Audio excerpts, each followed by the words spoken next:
윤석열 검찰총장 후보자가 윤대진 법무부 검찰국장의 형에게 변호사를 소개해줬다는 취지의 녹음이 공개돼 위증 논란이 불거졌습니다. 한국당과 바른미래당은 후보 사퇴를 요구했지만 여당은 문제가 없다고 맞섰습니다. 정부가 일본의 수출 규제를 WTO의 긴급 의제로 상정했습니다. 오는 12일엔 도쿄에서 일본과 양자 협의도 갖습니다. 또 우리 쪽의 입장을 가서 전달하기 위해서 우리들 이번에 일본과 함께 일본과 만나려 하는 것입니다. 일본이 제기한 불화수소 대북 반출 의혹은 증거가 없다고 강하게 반박했습니다. 일본 정부가 대북 반출 의혹에 근거를 대지 않으면서 내부에서조차 이상한 조치란 말이 나오고 있습니다. 우리 기업들은 비상계획을 수립하고 일본산 대체 수급선을 찾아 나섰습니다. 서울 지역 자율형 사립고 재지정 평가 대상 13곳 가운데 절반 이상인 8곳이 무더기로 탈락했습니다. 진보와 보수단체 모두 반발하는 등 갈등이 거셉니다.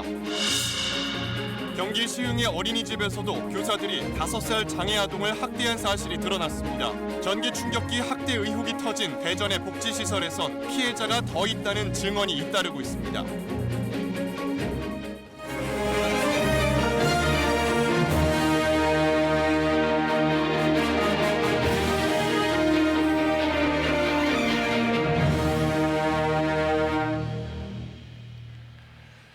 시청자 여러분 안녕하십니까? 9시 뉴스 시작하겠습니다. 오늘 새벽까지 이어진 윤석열 검찰총장 후보자 청문회에서 위증 논란이 불거졌습니다. 윤 후보자가 사건 당사자이자 지인에게 변호사를 소개해 준 적이 있느냐는 건데 윤 후보자는 계속 이를 부인해왔습니다. 그런데 청문회 막판에 윤 후보자가 변호사를 소개해 주는 듯한 육성 녹음이 공개됐습니다. 위증 논란이 그래서 불거졌습니다. 그러자 이번에는 법무부의 윤대진 검찰국장이 변호사를 소개해 준 건 자신이라고 주장하고 나섰습니다. 먼저 최훈 기자가 전해드리겠습니다. 2012년 12월 한 주간지에 실린 기사입니다. 윤 후보자가 뇌물수사를 받던 윤우진 전 용산세무서장에게 검찰 출신 이남석 변호사를 소개시켜줬다는 내용입니다. 윤 전 서장은 윤 후보자와 절친한 사이인 윤대진 법무부 검찰국장의 형입니다. 야당 의원들은 변호사법 위반 의혹이 있다며 이를 집중 질의했습니다. 이남석 변호사를 소개한 사실이 있습니까? 없습니까? 없습니다. 이남석 변호사에게 윤우진 용산 전 세무서장에게 연락을 하라고 그렇게 전한 적이 있죠. 그런 사실 없습니다. 그러다 청문회 막판 윤 후보자가 당시 기자와 했던 통화 녹음이 공개됐습니다. 이남석이 보고 일단 네가 지금 대진이한테는 얘기하지 말고 대진이 한참 일하니까 이게 또 형 문제 가지고 괜히 머리 쓰면 안 되니까 네가 그러면은 윤우진 서장 한번 만나봐라. 야당 의원들은 위증이라며 거세게 반발했고 전부 자신의 목소리로 사실인 것으로 드러났기 때문에 이렇게 거짓말을 한 사람이 어떻게 검찰총장이 되겠습니까? 결국 윤 후보자는 유감을 밝혔습니다. 이렇게 오해를 하셨다면은 제가 그 부분에 대해서 설명을 좀 잘 못 드린 것 같습니다. 그러면서 윤대진 검사를 보호하려고 기자에게 그렇게 말했을 수는 있는데 실제 자신은 변호사를 소개한 적이 없다고 밝혔습니다.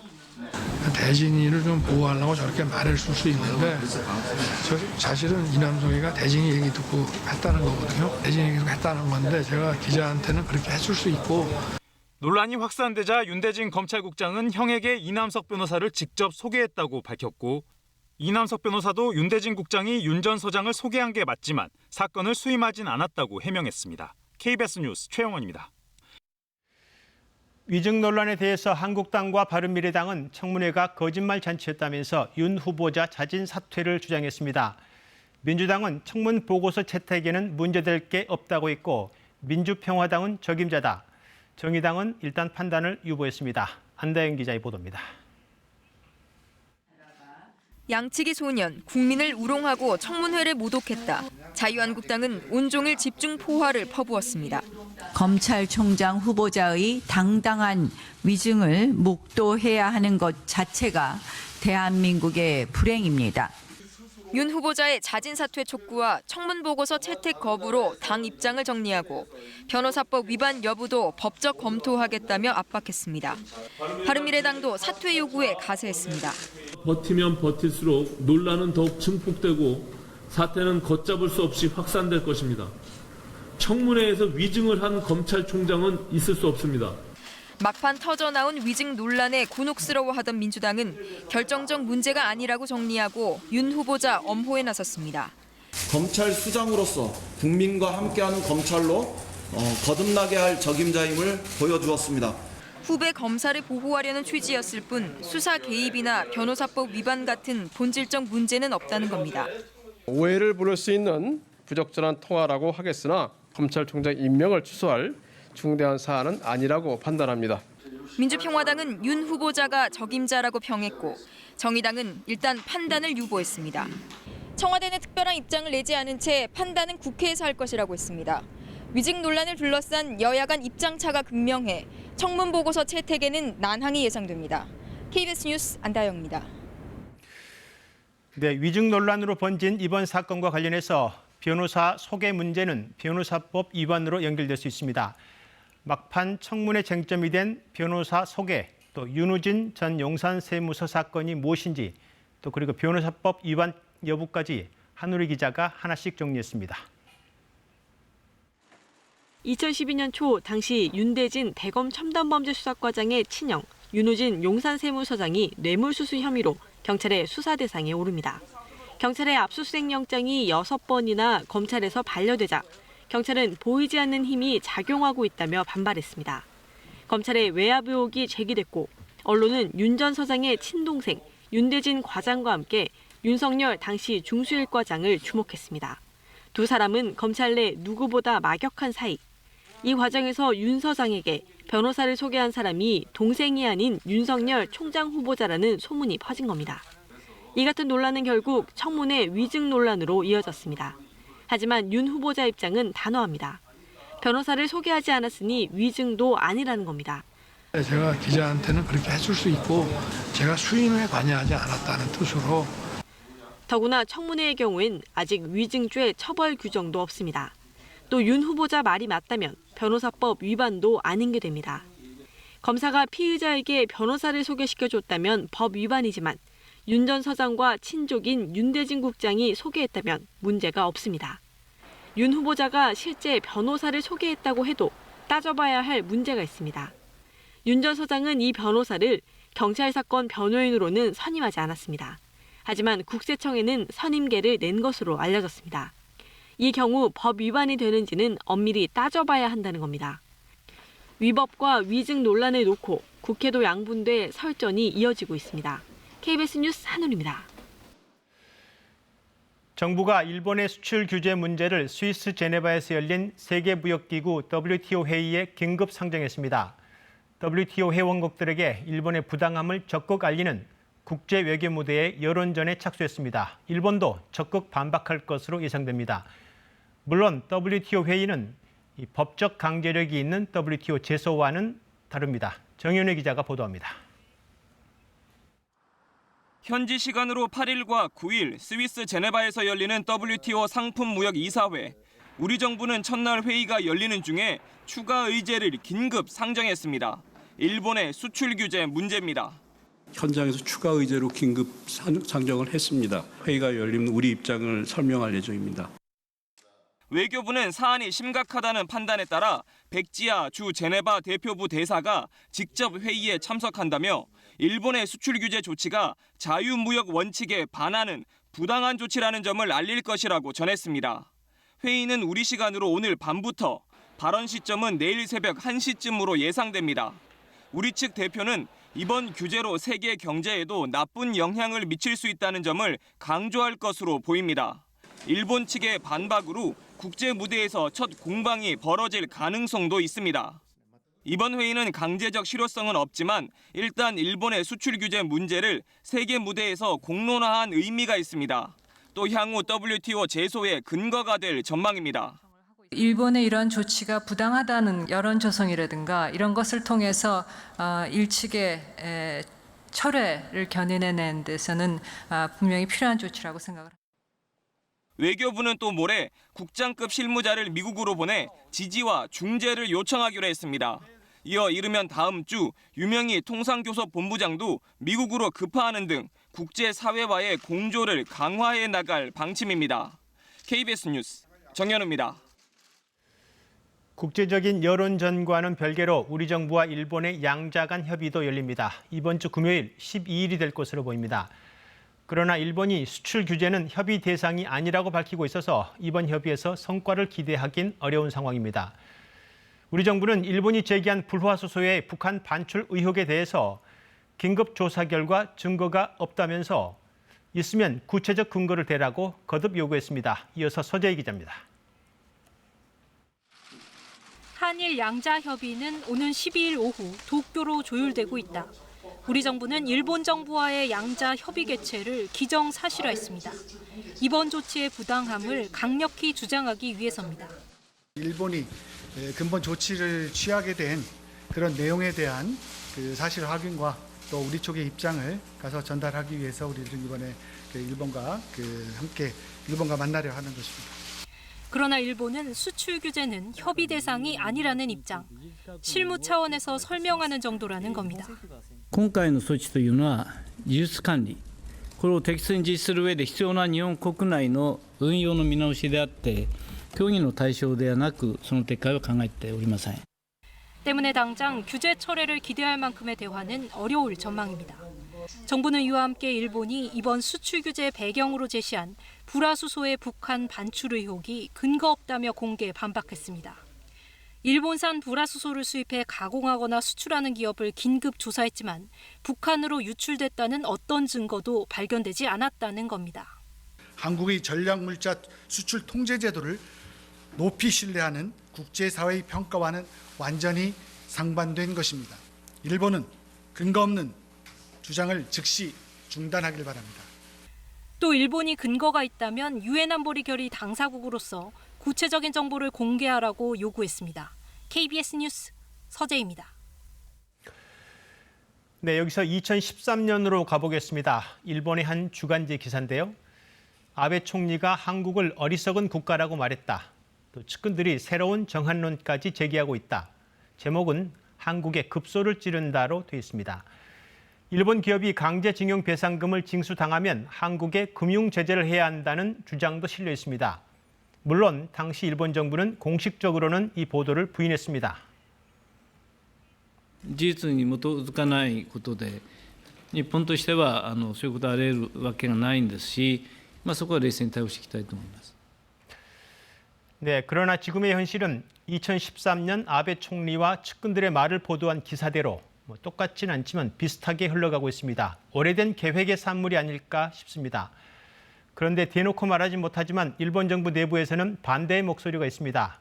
이름을 밝히길 꺼린 일본 고위직들이 KBS 취재팀에 밝힌 내용은 이상한 규제다, 마땅한 이유가 없다, 배경이 미심쩍다는 것입니다. 이 소식은 도쿄에서 황현택 특파원이 전해왔습니다.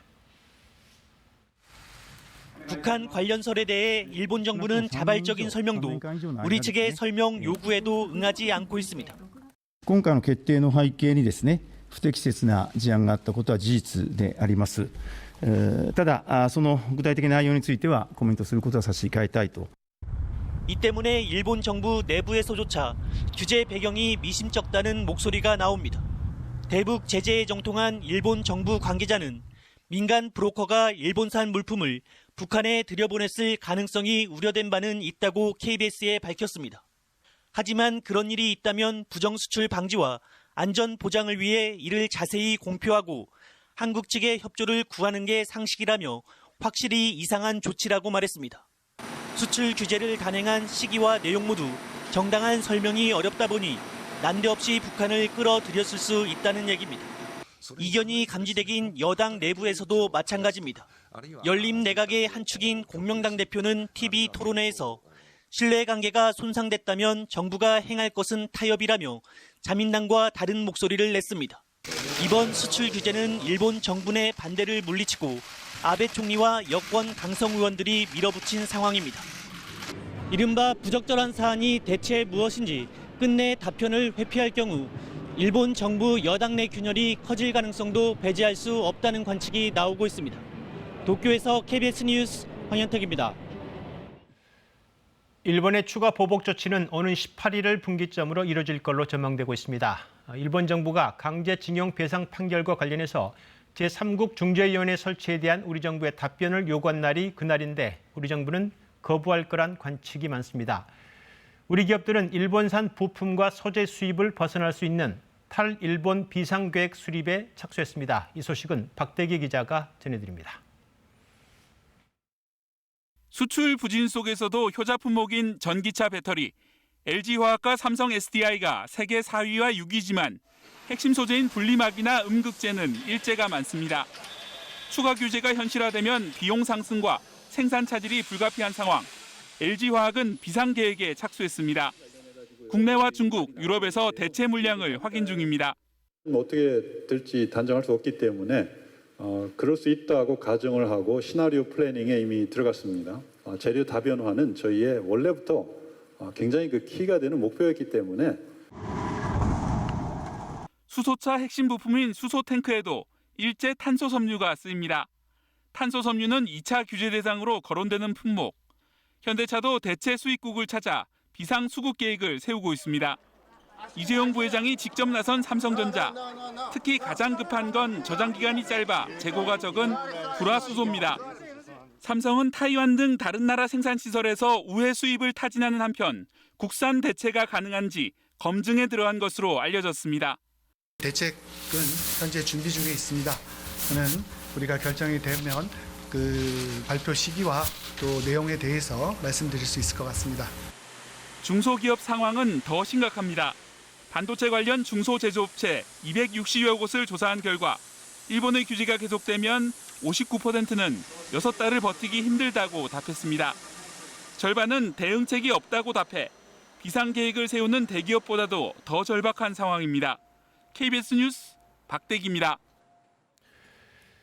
자율형 사립고 이른바 자사고 폐지가 본격화되고 있습니다. 오늘 서울 지역 자사고 재지정 평가 결과 8개 학교가 무더기로 지정 취소 결정을 받았습니다.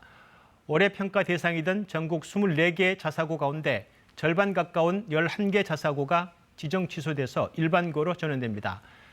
애초 자사고의 설립 목적이었던 교육 다양성은 없어지고 입시 위주의 획일적 교육으로 변질됐다는 평가를 받은 것으로 분석되고 있습니다. 먼저 이호준 기자의 보도입니다. 서울 지역 자율형 사립고 8곳이 재지정 문턱을 넘지 못했습니다. 지정 취소 대상 학교는 경희고, 배재고, 세화고, 숭문고, 신일고, 이대부고, 중앙고, 한대부고입니다. 서울시 교육청의 평가 결과 재지정 기준점인 70점을 밑도는 점수를 받았습니다. 평가 대상 13고 중 8교를 지정 목적 달성이 어렵다고 판단하여 청문 등 자사고 지정 취소 절차를 진행하기로. 동성고와 이화여고, 중동고, 하나고, 한가람고 등 5개 학교는 70점을 넘겨 평가를 통과했습니다. 서울시 교육청은 학교별 총점수와 세부 항목 점수는 공개하지 않았습니다. 다만 탈락한 학교들은 다양한 선택 과목 개설과 선행학습 방지 노력 등이 부족했다고 지적했습니다. 자사고의 기본 지정 목적이라 할 수 있는 학교 운영 및 교육과정 운영에 있어서 비교적 감점을 많이 받은 것으로 나타났습니다. 인천 지역 자사고인 인천 포스코 고등학교는 70점보다 높은 점수를 받아 재지정됐습니다. 이로써 올해 재지정 평가를 받은 전국 24개 자사고 가운데 절반 가까운 11개 학교가 지정 취소 결정을 받았습니다. 현 정부와 진보 성향 교육감들이 공언해온 자사고 폐지, 일반고 전환이 일부 현실로 다가왔습니다. KBS 뉴스 이호준입니다. 진보적 교육단체들은 이번 결정에 반발했습니다. 자사고 정책을 아예 없애라고 요구했습니다. 자사고 정책이 고교 서열화, 경쟁 우선, 사교육비 증가로 이어지고 있다는 인식이 깔려 있습니다. 자사고 학부모들과 보수적 단체들도 크게 반발했습니다. 여기엔 자사고를 폐지한다고 고교 서열화가 없어지지도 않을 것이라는 인식과 또 교육 효율성이나 경쟁력도 생각해야 한다는 인식이 깔려 있습니다. 계속해서 천효정 기자의 보도입니다. 자사고와 학부모들은 공정하지 않은 평가 결과라며 즉각 반발했습니다. 미흡하다고 하는데 그 미흡한 부분에 있어서 그냥 투명하게 공개를 해주셨으면 좋겠어요. 보수 교육단체들도 각본에 따른 자사고 죽이기라고 주장했습니다. 교육감이나 정권이 좌우할 게 아니라 법률에 직접적으로 규정해서 제도의 안정성과 또 일관성을 유지해야 한다고 봅니다. 진보 교육단체들은 오히려 상당수 자사고에 면죄부를 준 봐주기 평가라고 비판했습니다. 자사고 정책 자체를 없애야 한다고 강조했습니다. 나머지 학교들은 그대로 살아남았습니다. 애초에 얘기했던 자사고 폐지 공약은 또한 무용지물이 되었습니다. 지정 취소 대상이 된 11개 자사고는 일반고로 전환하는 절차를 밟습니다. 해당 교육청이 청문 절차를 거쳐 교육부에 지정 취소 동의를 신청할 예정입니다. 교육부가 동의하면 당장 내년부터 일반고 전환이 확정됩니다. 신입생 모집 등 고교 학사 일정 등을 고려할 때 교육부는 9월 5일 이전에 최종 결정을 내릴 것으로 보입니다. 해당 자사고들은 공익감사 청구와 소송 등 강경한 대응을 예고해 법적 다툼도 불가피해 보입니다. KBS 뉴스 천유정입니다. 자사고 폐지 정책은 우리 고교 교육의 전환과 변화를 수반할 수 있습니다. 좀 더 짚어보겠습니다. 교육 분야 취재하는 박예원 기자 나와 있습니다. 네, 박 기자. 오늘 결과 발표를 앞두고 가장 관심이 컸던 고등학교가 있었다고요. 하나고. 이 하나고가 취소되느냐, 재지정되느냐. 왜 이렇게 관심이 컸던 거죠?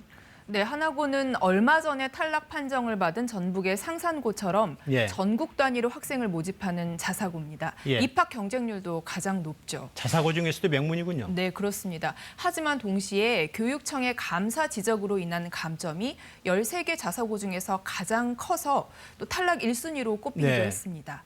자, 그래서 살아남을 수 있냐 없냐를 두고 관심이 쏠렸는데 결국은 평가를 통과했습니다. 조금 의외였겠어요. 이런 평가 결과에 대해서는? 네, 그런 반응이 많았습니다.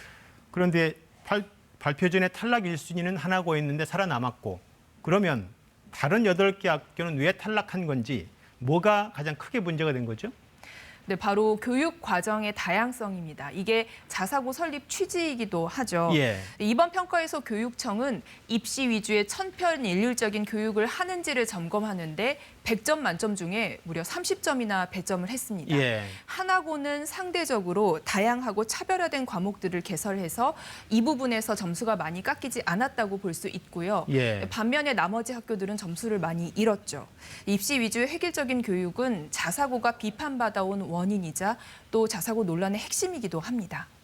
사실 자사고가 명문대를 가기 위한 입시 위주의 교육을 한다는 건 뭐 상식처럼 받아들여지고 있는 측면이 조금 있는데 구체적으로 어떤 근거라든가 데이터가 있습니까? 네, 자사고들이 국영수 위주의 수업을 꾸려왔다는 점이 근거로 꼽힙니다. 예. 교육부 고시가 개정돼서 규제를 받기 이전인 2015년까지 예. 자사고들은 국영수 과목으로만 평균 55%, 또 최고 67%까지 편성한 것으로 집계됩니다. 예. 다양성이 있다고 하기는 좀 어려운 게 사실이죠. 명문대를 가기 위한 편성이군요. 네, 자사고 학생들이나 학부모들조차 입시에 치중하는 학교 분위기를 부정하지는 않습니다. 한 연구 논문을 보면요. 조사 대상 자사고 학생의 43%, 또 학부모의 37%는 학교의 실제 교육 중점이 학업 성취도 제고에 있다, 이렇게 꼽았습니다. 예. 자사고에 진학하려는 이유도요. 첫 번째는 우수한 학생들과 공부하기 위해서, 또 두 번째는 높은 수능 점수를 획득하기 위해서라고 답하기도 했습니다. 교육 시민단체들은 바로 이런 점을 들어서 자사고 폐지 목소리를 높여왔고요. 예. 진보 교육감들도 이 부분을 올해 엄격하게 평가했습니다. 당장 내년도 있습니다. 평가받을 자사고가 꽤 있고요. 그런데 올해 평가 결과를 보고 지금 자사고들이 그럼 약간 교육 과정을 변경을 해서 내년에 재지정 취소를 안 받을 수도 있고 뭐 그럴 가능성이 있어 보이는데 어떻게 보십니까, 앞으로는? 아무래도 그런 노력들을 하겠지만 그렇다고 해도 평가 결과를 자신하기는 아마 어려울 겁니다.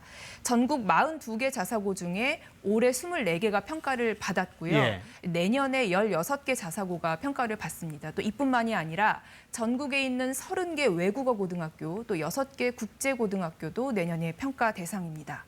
현 정부 그리고 진보 성향 교육감들의 가치를 두고 볼 때 이 입시 위주 교육의 엄격한 잣대를 들이댔던 올해의 추세가 내년에도 이어지지 않을까, 이렇게 전망됩니다.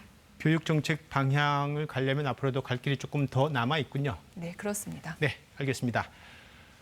박예원 기자였습니다. 스님이 아니라 노예였다. 서울의 한 사찰에서 30년을 지내온 한 중증 지적장애인 남성이 밝힌 사연입니다.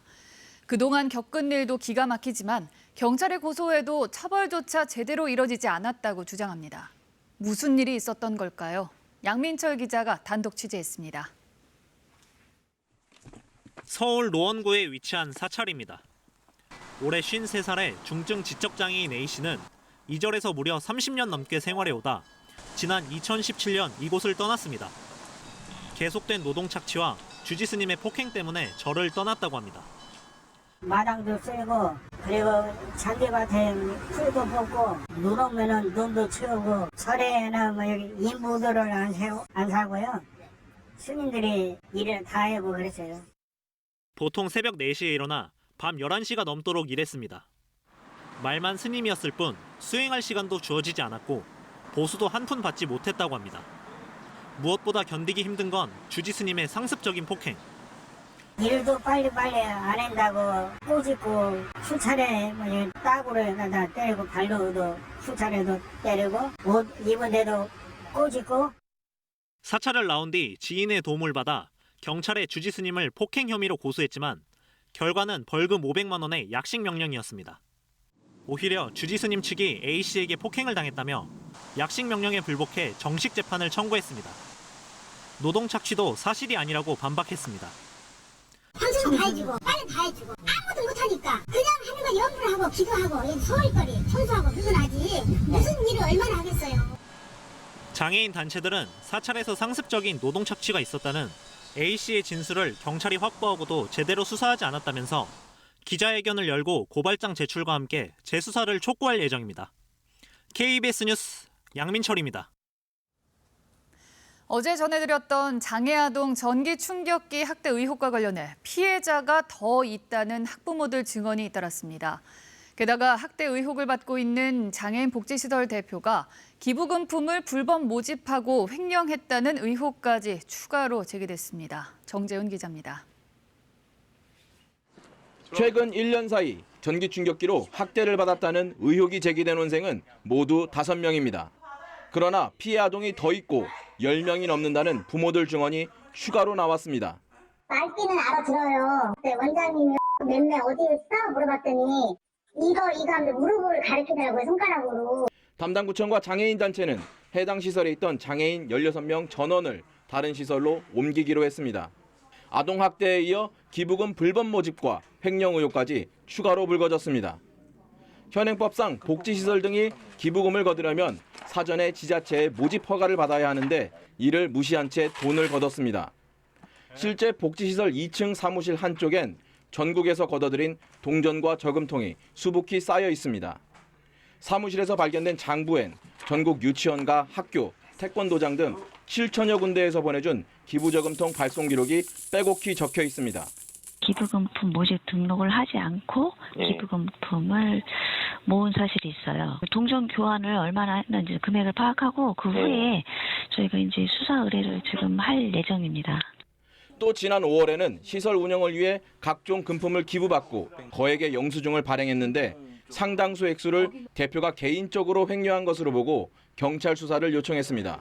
장애우가 16명인데 반해서 기부금품 영수증 발행 액수가 한 1억 2천여만 원으로 과다하게 책정이 된 것 같고 전기 충격기 학대 의혹에다 불법 모금, 횡령 의혹까지 불거지자 당국은 법인 해산과 시설 폐쇄까지 검토하고 있습니다.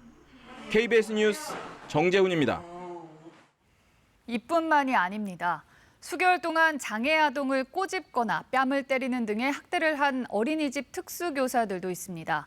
경찰은 이 교사들에 대한 구속영장 신청을 검토 중입니다. 이지은 기자입니다. 어린이집 교사가 아이의 얼굴을 밀어 넘어뜨리고 볼을 3개 꼬집습니다. 이 모습을 본 다른 교사는 대수롭지 않은 듯 아이를 데리고 방을 나갑니다. 지난 5월 경기도 시흥의 한 어린이집에서 벌어진 일입니다. 저도 불안해서 저도 좀 이제 믿고 좀 보내려고 했었는데 그런 마음이 이제 전부 없어지네요. 피해 아동은 언어장애 4급을 가진 5살 어린이입니다. 특수교사를 포함한 교사 2명이 지난 4월부터 2달간 이 어린이를 학대했습니다. 경찰이 확인한 학대 행위만 70여 차례에 이릅니다. 머리채를 잡고 뺨을 때리고 잠을 자지 않는다며 이불로 얼굴과 몸을 덮어 누르고 우는 아이를 방에 혼자 내버려 두기도 했습니다. 아이의 부모는 목욕을 시키다가 멍과 상처를 발견하기 전까지 사실을 전혀 몰랐습니다. 장애 아동을 보살피는 통합반이 있는 데다 시립이어서 믿고 아이를 맡겼다고 합니다. 그런 어린이집에서 장애 아동을 맡은 특수교사가 아이를 괴롭혔다는 사실이 믿기지 않습니다. 애기 엄마랑 항상 하원할 때 3분에서 5분간 생활이 어떻게 지내고 있는지 뭐 이런 얘기는 항상 했죠. 친절한 선생님으로 계속 기억을 하고 있었거든요. 경찰은 교사 2명과 학대 사실을 알고도 묵인한 원장을 아동복지법 위반 혐의로 입건하고 교사 2명에 대해서는 구속영장 신청을 검토하고 있습니다. KBS 뉴스 이지은입니다. 농어촌에서 들깨처럼 변한 유기견들의 가축이 물려 죽는 피해가 속출하고 있습니다. 멧돼지 등과 달리 이러한 유기견들은 유해 야생동물로 분류돼 있지 않다 보니 피해를 보상받을 방법도 없다고 합니다. 김호 기자입니다. 칠흑 같은 어둠 속 개 한 마리가 무언가를 쉴 새 없이 물어뜯습니다. 옆 우리에 있던 어미소가 황급히 다가오지만 공격을 멈추지 않습니다. 송아지 우리에 야생화된 유기견이 침입해 송아지를 공격하는 모습입니다. 송아지가 2마리가 죽고 1마리는 밤 불수가 됐어요. 군에서 나와서 실태조사 하고 좀 대책 마련을 해줬으면 좋겠습니다. 이웃 농가도 하룻밤새 송아지 4마리가 유기견에 물려 죽었습니다. 들깨 습격을 당한 피해 축산 농가입니다.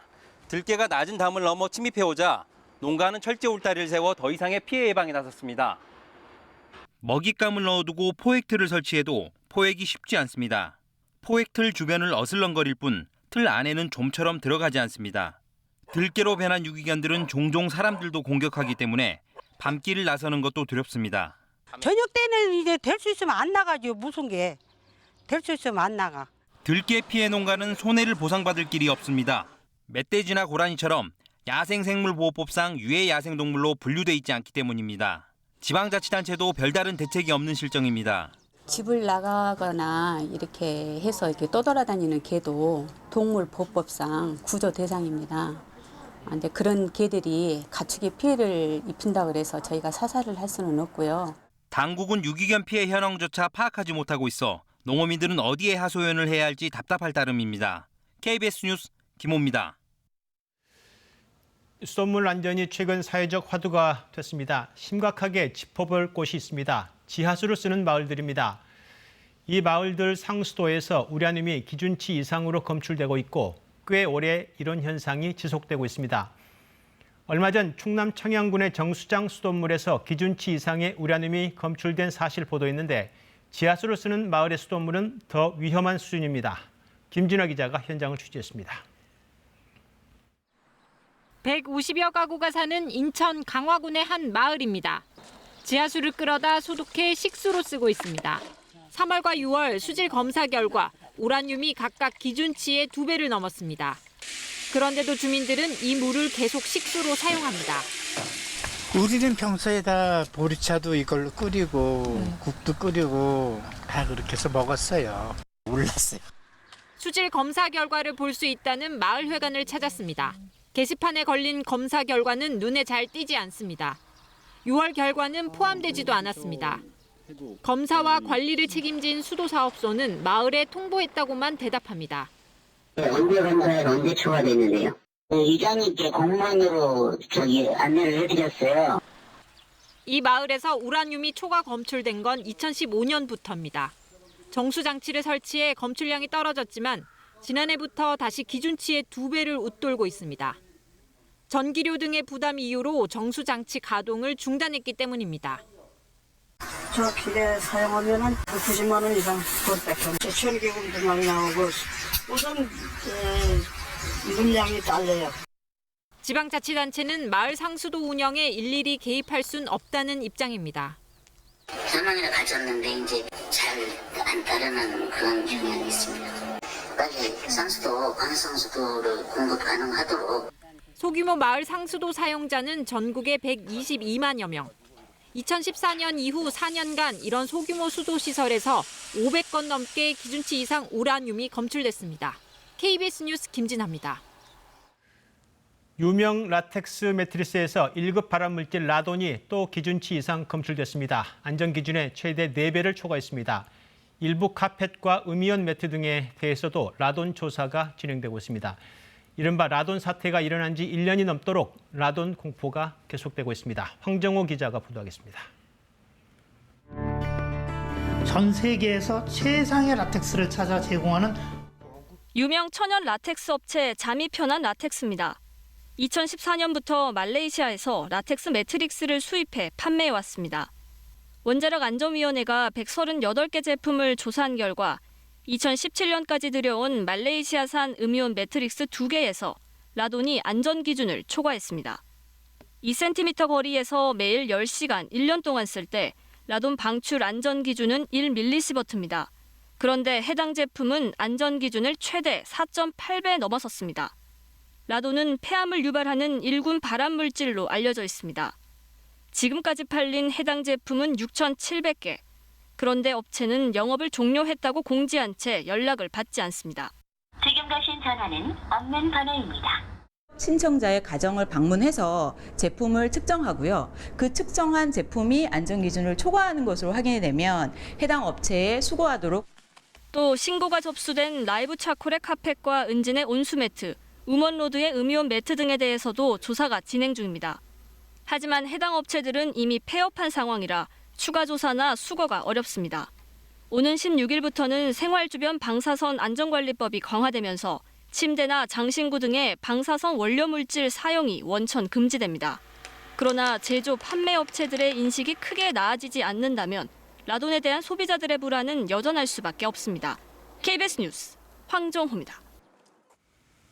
LG전자 건조기에 콘덴서 자동 세척 기능이 작동하지 않는다는 소비자의 불만이 쏟아지고 있습니다. 수리를 요청하면 문제가 된 부품을 촬영하지 말 것을 요구했다는 증언도 나왔습니다.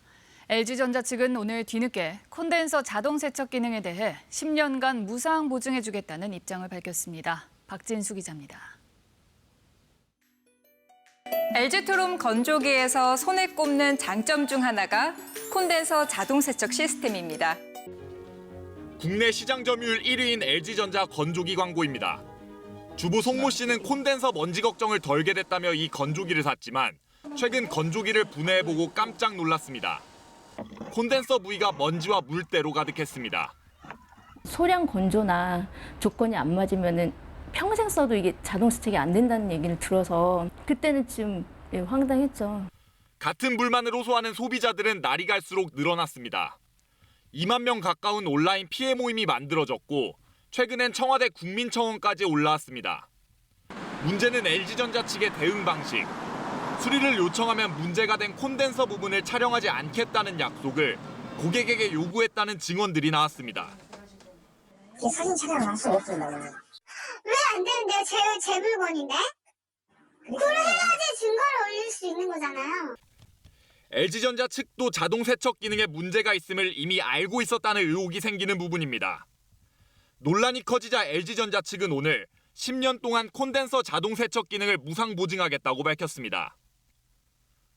그러면서도 일부 먼지가 쌓일 수는 있지만 건조기의 콘덴서 자동 세척 기능에 문제가 없다고 주장했습니다. 서비스 센터에 촬영 불가 지침을 내린 적도 없다고 해명했습니다. 한국소비자연맹을 올 상반기 LG 건조기의 콘덴서 자동 세척 기능 관련 신고가 29건 접수됐는데 최근 일주일 동안에 147건이 접수됐다고 밝혔습니다. KBS 뉴스 박진수입니다. 어제 한강에서 스스로 목숨을 끊은 육군 병사.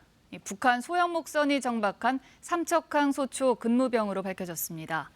군 당국은 이 병사가 사건이 발생했던 당시엔 비번이었어서 조사 대상은 아니었다며 극단적인 선택의 이유를 철저히 조사하겠다고 밝혔습니다. 한승현 기자입니다. 북한 목선이 정박한 삼척항 감시소초에서 근무했던 병사가 어젯밤 서울 원효대교에서 투신해 숨졌습니다. 육군 23사단 소속 일병으로 소초 상황병이었습니다. 이 병사는 휴가 중 부대 복귀를 앞두고 극단적인 선택을 했습니다. 육군은 숨진 병사가 북한 목선이 입항한 지난달 15일 삼척항 감시소초에서 근무했다고 밝혔습니다. 그러나 근무 시간은 오후 2시부터 밤 10시까지였고 사건 발생 시간은 아니었다고 설명했습니다. 경계 실패와 직접 관련이 없어 국방부 조사 대상이 아니었다고 육군은 밝혔습니다.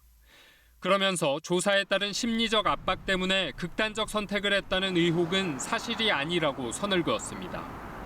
육군은 그러나 숨진 병사가 상급자로부터 업무 관련 질책을 받아온 사실은 확인됐다고 전했습니다. 이 때문에 육군은 상급자의 질책이 사망과 관련이 있는지 수사하고 있습니다. 목선과 연관성 또는 사망 원인 이런 것들에 대해서는 저희가 모든 가능성을 놓고 철저히 수사하겠습니다. 숨진 병사는 북한 목선 사건 발생 일주일 뒤 7일간 또 지난 1일부터 오늘까지 휴가 중이었습니다. 경찰은 숨진 병사의 휴대전화에서 단체 생활이 힘들다는 내용의 메모가 발견됐지만 북한 목선과 관련된 언급은 없었다고 밝혔습니다. KBS 뉴스 한승현입니다. 전북대학교의 한 교수가 자녀를 논문 공동저자로 올려 대학 입시에 활용했다는 의혹 얼마 전 전해드렸죠. 모두 사실로 확인됐습니다. 이렇게 미성년자를 공동저자로 올리고 신고하지 않은 교수는 20명이나 더 있었습니다. 유진희 기자입니다. 전북대 이모 교수가 지난 2014년에 펴낸 연구 논문입니다. 공동저자로 이름을 올린 고등학생 2명은 이 교수의 자녀입니다. 자녀들은 2015년과 2016년 아버지가 교수로 있는 학과와 단과대에 입학했습니다. 드세요. KBS의 의혹 제기 이후 교육부 특별감사 결과 이 교수의 입시 비리가 사실로 드러났습니다. 두 자녀의 학생부 교과 성적은 지원자 가운데 중하위권이었지만 서류와 면접 평가에서 모두 1, 2위를 받은 겁니다. 대학에 진학한 자녀와 조카에게는 자신의 강의를 듣게 한 뒤 높은 학점을 줬습니다. 연구원 인건비 4억여 원을 맘대로 사용하기까지 했습니다. 이처럼 미성년자를 공동저자로 올린 교수는 전북대에만 20명이나 됐습니다. 미성년자 자녀를 거기에 등재하는 것들, 그런 것들은 그런 여러 가지 검색 프로그램을 좀 더 고도화해서 저희가 그걸 운영을 강화하겠습니다. 교육부는 전북대에 이 교수를 중징계하고 자녀 입학을 취소하라고 통보했습니다. 또 교수와 직원 등 20명을 경징계하라고 요청했습니다. 허위로 그냥 무시한 건지 이게 밝혀지지 않았기 때문에 대학에 통보해서 경위 조사를 해가지고 추가 징계하라고 그렇게 한 거죠. 교육부는 추가로 확인된 논문을 전수조사하기로 했고 경찰은 입시 비리 여부에 대해 수사를 확대하기로 했습니다. KBS 뉴스 유진입니다. 뉴스 주민 정윤섭 기자 나와 있습니다. 네, 정 기자 오늘 소식은요? 예, 오늘 열린 자유한국당 의원총회 한 장면 준비했는데요. 먼저 보겠습니다. 왼쪽에 박순자 의원, 김재 의원 만나서 인사를 하면서 나누는 대화인데요. 네. 아직도 버티는 거야?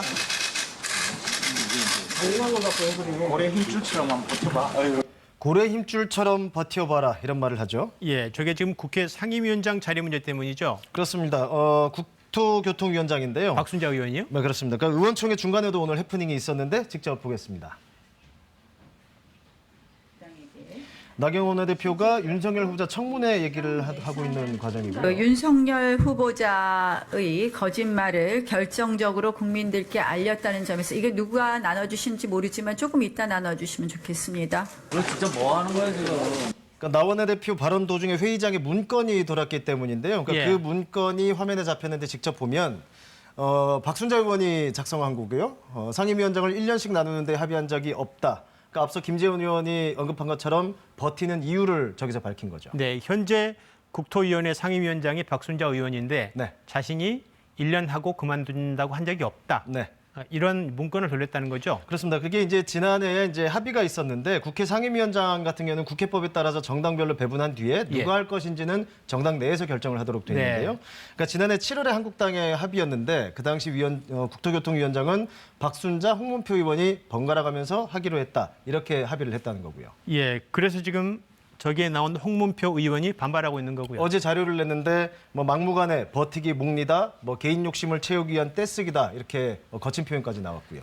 그 표현이 조금 거치네요. 네네. 근데 개인 욕심 채우는 거다. 이건 뭔 말인가요? 그러니까 원래 이제 박순자 의원은 임기 2년 원칙을 강조는 하고 있는데 예. 박 의원의 지역구가 안산이거든요. 예. 그러니까 다음 조만간 신안산선 철도 착공식이 있는데 여기에 국토위원장 명함이 필요한 거 아니냐. 그래서 무리수를 두는 게 아니냐 이런 주장도 있고요. 어쨌든 한국당의 입장은 박순자 의원이 사퇴하지 않으면은 윤리위원회 해부하겠다 이렇게 경고까지 한 상태고요.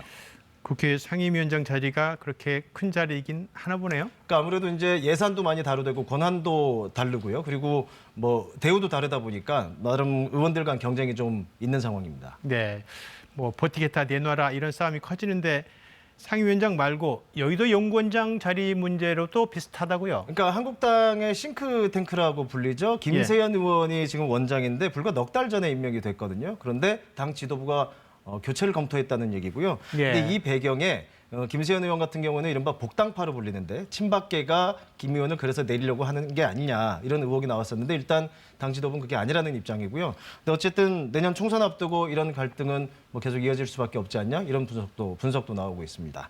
오늘 소식 여기까지입니다. 네, 잘 들었습니다. 뉴스주민 정윤섭 기자였습니다.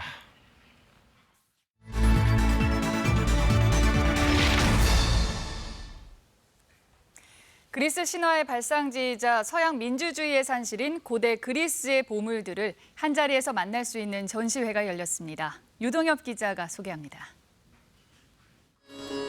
화산재 속에서 발견된 3,600년 전 그리스 문명 탄생기의 벽화. 사람의 이목구비에서 손에 든 물고기까지 수천 년 세월을 잊게 할 만큼 묘사가 생생합니다. 신화의 시대. 그리스인들은 신과 인간의 아버지 제우스와 전쟁과 지혜의 신 아테나를 대리석으로 빚어냈습니다. 기원 전 망자와 함께 묻었던 청동 투구도 눈길을 끕니다.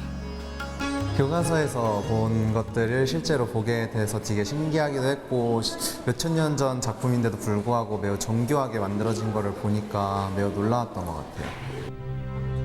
도자기 조각에 이름을 쓰는 비밀 투표로 위험 인물을 추방한 도편 추방제. 이름이 적힌 당시 유물에선 고대 아테네의 민주주의를 엿볼 수 있습니다. 찬란했던 그리스 문명을 아우르는 전시품들은 모두 그리스 정부의 승인을 받아 현지에서 건너왔습니다. 세계 10대 박물관으로 꼽히는 아테네 국립고고학박물관 등 24개 박물관의 소장품이 망라됐습니다. Λαοί όπως πολύ μακριά από εμάς έρχονται πολύ κοντά πια σε εμάς μέσα από τις κλασικές αρχαιότητες και τις κλασικές σπουδές. 선사시대부터 알렉산드로스 대왕의 유물까지 서구 문명의 기원을 담은 그리스 유물 360여 점을 만날 수 있습니다. KBS 뉴스 유동엽입니다.